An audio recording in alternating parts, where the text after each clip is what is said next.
This is my 2005 Suzuki Hayabusa GSXR 1300.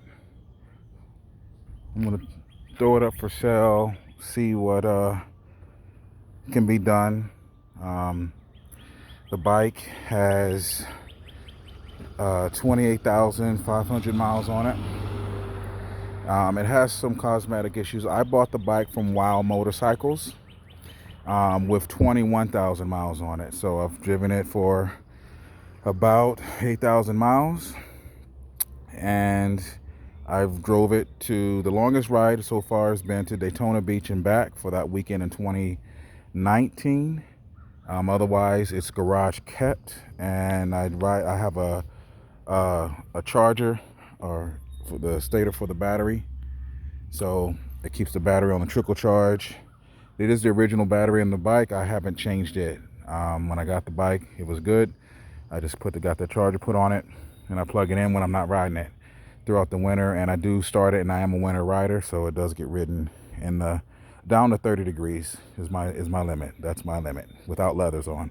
I don't have leathers yet, so I don't know if I can push it. But so the bike has a Deathwerks 340 lph fuel pump. You can hear it push there. It has a Schnitz racing ECU tune. It has 60 millimeter billet stacks. It has a K&N air filter inside. I changed the spark plugs a couple hundred miles ago. I changed the I had the chain serviced. I have not changed the chain, but I did buy a 530 chain, so you can have the chain with the purchase of the bike. It's a master link chain, so you have to have it a rivet tool to do it if you wanted to. I have 45 a vortex sprocket on the rear, 45 on the rear, so that was up 3 in the rear and went down 1 in the front. That was put on the bike when I first got it. That was the very first thing I did. Also, when I did the sprocket, I did the bushings. So I did Schnitz Racing's tire bushings to go under the sprocket. I did those. Of course, the oil I've been running synthetic oil in there. I've had Royal Purple in there. I've had Mobile Super Synthetic in there. I had a dealership do an oil change before I went to Daytona Beach last year. Then I've done all the other oil changes on it. So the oil is fresh. I just recently changed it.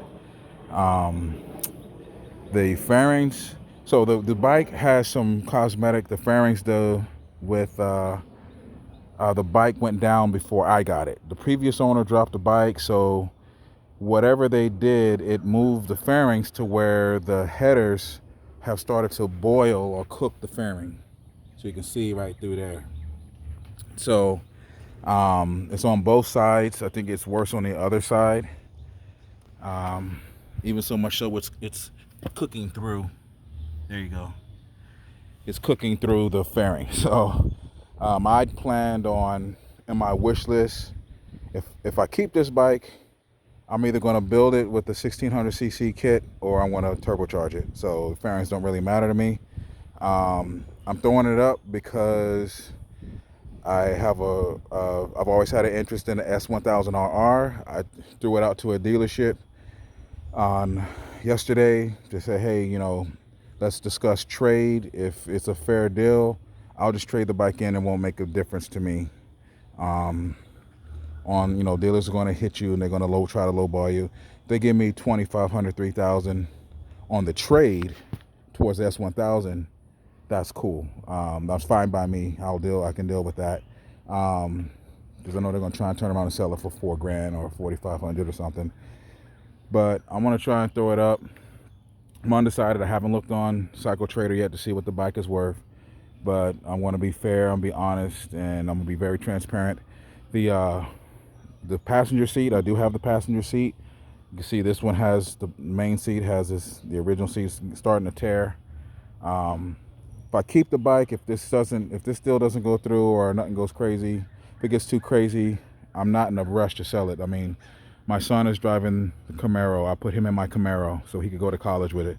I bought that in December 2016. I gave it to him last year, and I have the Lexus ISF that's fully tuned. Header, I did the header, back exhaust, ECU tune, R racing, everything. So my son has a Mustang GT. So I'm not hurting for money. I'm a small business owner. I'm doing exceptionally well. I just want to either upgrade this bike or go ahead and start to move forward with looking at getting the engine rebuilt to 1600cc. I did race a McLaren on this bike recently, and he kept his nose right next to me. I weigh 312 pounds. So go figure the power to weight ratio of that, of the McLaren versus me and the Busa. And he put his nose right next to me. I left him in first and second gear. Then once I was in third, he came right up on me. He probably would have kept going and left me if we would have had like a mile stretch to go. So that was just fun. So the bike is fast. It's very damn responsive. It's everything Hayabusa's reputation is. You know, it's funny because the ZX14 guys want to, I got the Busa killers. You know what? You know, Busa ain't never really talked crap about trying to kill a ZX14. They don't need to. The reputation speaks for itself. You trying to beat me. I'm not even worried about you. So, you know, the bike is quick for what it is.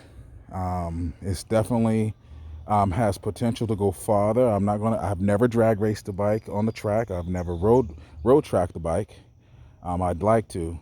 Like I said, the previous owner must have dropped the bike. You can tell it from the frame slider, and then the cover is painted a little bit, so you can see it's starting to fray there. So the oil cover. So there is that part, but the bike, that was before I got it, and it's ran great for me the entire time. This is probably hands down very damn reliable. Like I said, I did not worry about going to Daytona on this bike. So I'm living in Marietta, Georgia. That was a 7.5, almost 8 hour ride one way down there, then rode around both 3 days I was down there. All 3 days I was down there, then turned around and rode back. So my ass hurt, but I was more comfortable than I would have on probably, if I was to go down there, I wouldn't ride the S1000R down there. I'd rent a truck and put it in the back of the truck and go down there. So yeah, here it is. I'm throwing it up. Let's see if it gets any traction, great. If it doesn't, no big deal. Let me start it so we know and you know that this thing runs and starts smooth.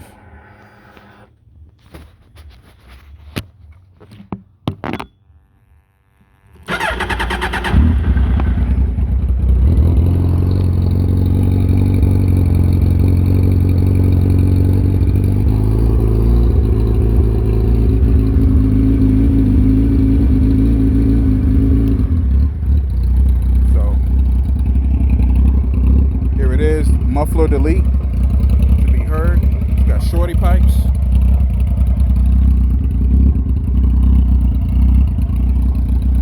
All the lights work except the brights. The bright doesn't work. So I don't know if the bulb was just bad. I never had it changed. I don't ride at night. I just haven't had to. So I usually ride early morning and throughout the day. So I never changed the bright, but in terms of responsiveness,